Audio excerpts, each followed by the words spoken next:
Is Slayton cooking? I would think so. I see blink out here. What the heck is this? Target a link monster on the field, return it to the extra deck. Then you could special summon one of the monsters from your graveyard that was sent there as its link material. What are we comboing this up with?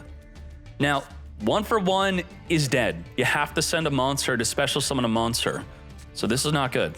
There can only be one winner, and you're looking at it. Let's go. This is very bad. We could use Blink Out on their monster, but I believe we're mostly using it because we would use it on our own, but it does double up as Disruption. You have Droplet to negate, Blink Out to spin back their link, and we now got the Phantom of Yubel, which is not going to be negating anything as it stops monsters. Now we're going to use Forbidden Droplet to negate the Dark Beckoning Beast, disallowing the additional summon of the D-Lotus, but with the Squirmer, it could special summon the D-Lotus in the hand. So we don't care. Squirmer's going to special summon the D-Lotus. D-Lotus will summon from the deck. Let's speed this up.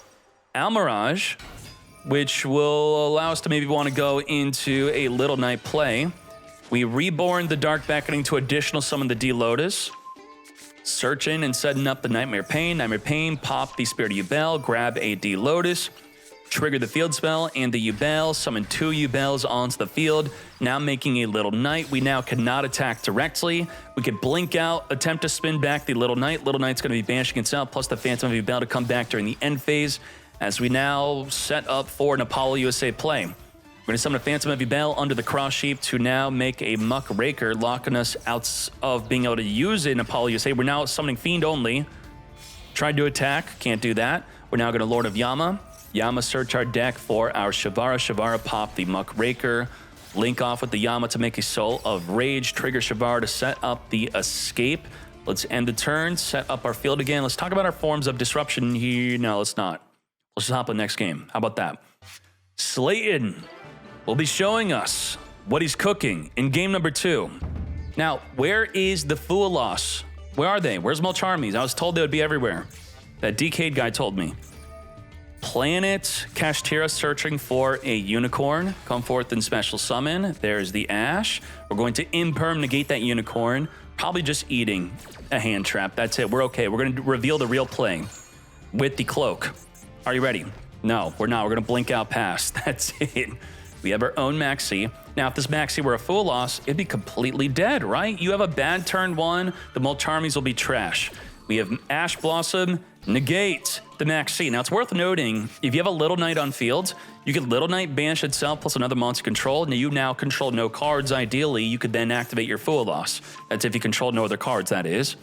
Dark Beckoning Beast, we were able to look at the extra deck and banish their Yama, which they'd likely play one of. No more Yama. Yup, Yama's gone. We do have the Varadros in the extra deck. We're going to blink out, spin the Salaman Great Almirage back so that they do not get to make a Little Knight as they attempt to make that Little Knight anyway. You can't stop me. As we whip out the Little Knight on summon, banish a card on field or engrave, say goodbye to the Unicorn. Can't battle. We just have Little Knight as our form of disruption. How disruptive will that be? It's revealing itself to be an Orcust deck. You have Living Fossil, reborning a Maxi from the grave. Normal summon the Cloak, turn this into a Nightmare Phoenix. Nightmare Phoenix, discard a card on summon to pop the Spirit Gates. To battle we go. By discarding with Nightmare Phoenix, we lose the ability to use Nightmare Mermaid effect to discard, but Nightmare Mermaid is going to get into the graveyard in Orcust Nightmare, which we had in hand anyway. We're going to Cloak. Also another way to get a card to our hand, which will be the Boots. We're going to Orcust Nightmare, target the Nightmare Phoenix, send from the deck the Harp Horror. Harp Horror, banish someone from the deck, a Simple Skeleton.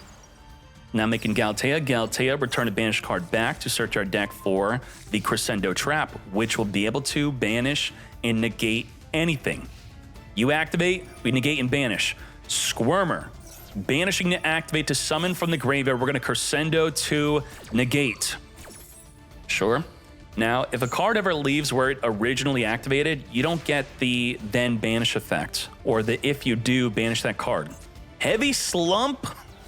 This is the anti-Fualos tech?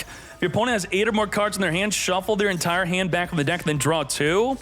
So instead of complaining about the Mulcharmies, players now having 6 to 9 Maxis, just Heavy Slump them. I didn't know this had words on it. What the heck? Pork bellies, soybeans, orange juice, stalks. What the heck is this?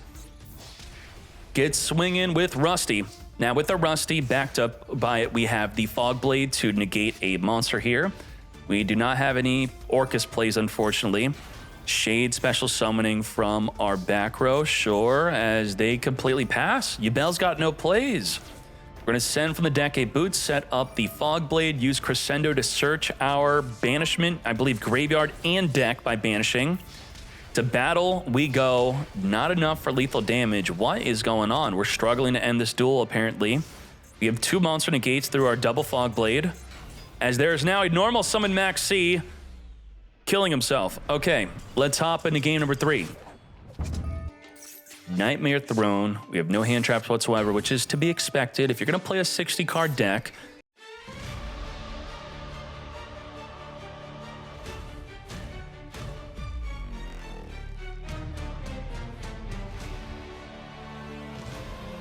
now, what does Varadros do here?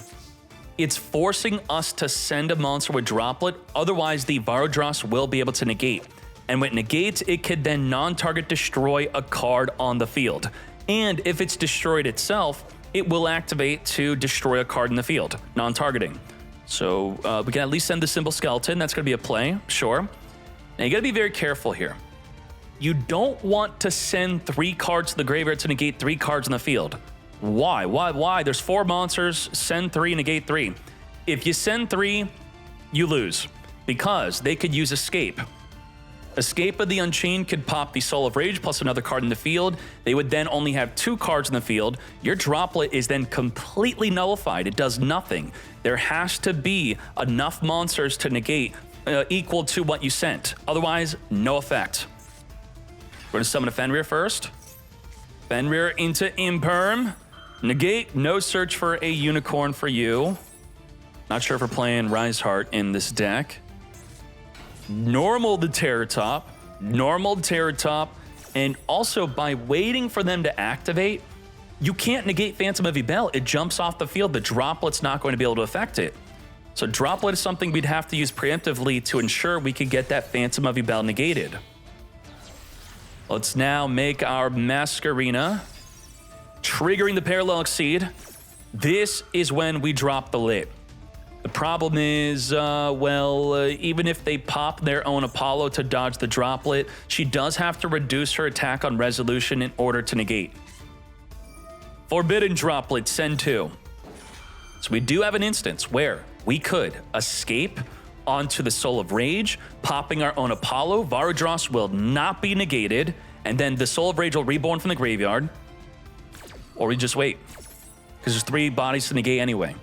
That's if you wanted to turn off the Droplet. So the Varadros would have remained unnegated. He sent a trap. That's right. We actually can't chain to the trap only because he sent a trap where normally you can chain the escape to a Droplet because sending a trap is incredibly rare. Ash Blossom, negate the effect of Parallel Exceed to summon for the deck. Negate. And now we're going to Escape of the Unchained, Soul of Rage, take out the Masquerena, trigger the Yama, reborn the Soul of Rage. It's too much to deal with. Yubel's too good. And Yubel just became better, now with an Omni Negate. Now, what is Tenpai doing in the spicy duel room? We are here for Dragon Maid, of course. Dragon Maid is the way. Are you ready? Begin. We have Bestial Lubellion. Let me reduce this real quick. There we go. Lubellion, searching Magna Hut. Magna Hut, banishing Lubellion. We could use the Lubellion in hand to summon, as we do right there. We're going to use the Lubellion to set up into our back row, brain to regain, then pass. It's that new card. The new card. New card. You can banish 1 level 8 dragon from your extra deck to special summon this card from your hand, and then you are locked on a dragon monsters only for special summoning. Now, you can activate one of these effects. Fusion summon a monster from your extra deck using monsters from your hand or field, or you could target one other attack position monster on the field, make this card lose 500 attack and defense. If you do, destroy that monster. Destroy or fuse, easily summoned and searched for with the Magna Hut. Let's go. Now, what is this doing exactly? This is going to target a dragon you control, 1 card your opponent controls, then return them to the hand. Okay. We're going to Max C in the draw phase. Lightning Storm. Wipe up the back row. Now, the trap does have the way to summon a Dragon Maid from your hand or graveyard, right? But we don't have a Dragon Maid to summon. So, Maxi's not going to help us from getting lethal here.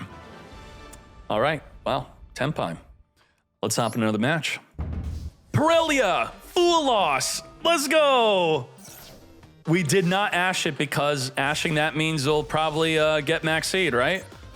Pirellia, every time you summon from the hand, normal or special, we draw a card. What are you gonna do? What you gonna do? We're gonna summon. We just drew into Maxi. Ain't no way. Pirellia draw into Maxi. Holy moly. It's real. 9 Maxis are here. Oh my gosh. Master Duel is cooked. We are going to activate a regained, follow up with the Dragon Maid changeover. We don't draw off of this, except Maxi does, not the Fool Loss. The Fool Loss draws into Maxi. The Maxi draws into a Fool Loss, and guess what? The Fool Loss is now activatable, and it was a Pirellia. Pirellia draws into Maxi. Maxi draws into Fool Loss, and you can activate the Fool Loss that turn right then and there. They're all connected. Now, let's see where we go from here. Wow, it's just Maxi. You Maxi me, I Ash you, I Fool Loss, you Pirellia, okay, let's see. We got Lightning Storm again. We're going to be completely wiping out that back row disruption.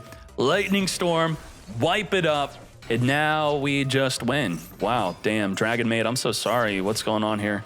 You did get Pirellia into Max Seed. Yeah, that does happen. I guess the nerfs on Tenpai are not that big of a deal if they have 3 Pirellia, 3 Fool Loss, 3 Max Seed, 9 Max Seeds in their deck now. Transcendent, we're gonna use the Tiding to reborn a monster from the graveyard. Now, this does activate its effect at the start of the battle phase, but it can't activate because Transcendent says you can't activate. Where otherwise, it would have stated that when your Dragon Maid at the start of the battle phase returns back to the hand, you can target a monster the opponent controls and destroy it. That would it do, but it do nothing. All right, let's clean this up. Synchro Shokan Trident by itself is 6,000 plus 6,000 plus 6,000. It's just 18,000 damage. If you're under a Pot of Prosperity, it's still lethal damage. Ain't no way. Let's hop in another match. We are seeing the effect of Mulcharmy.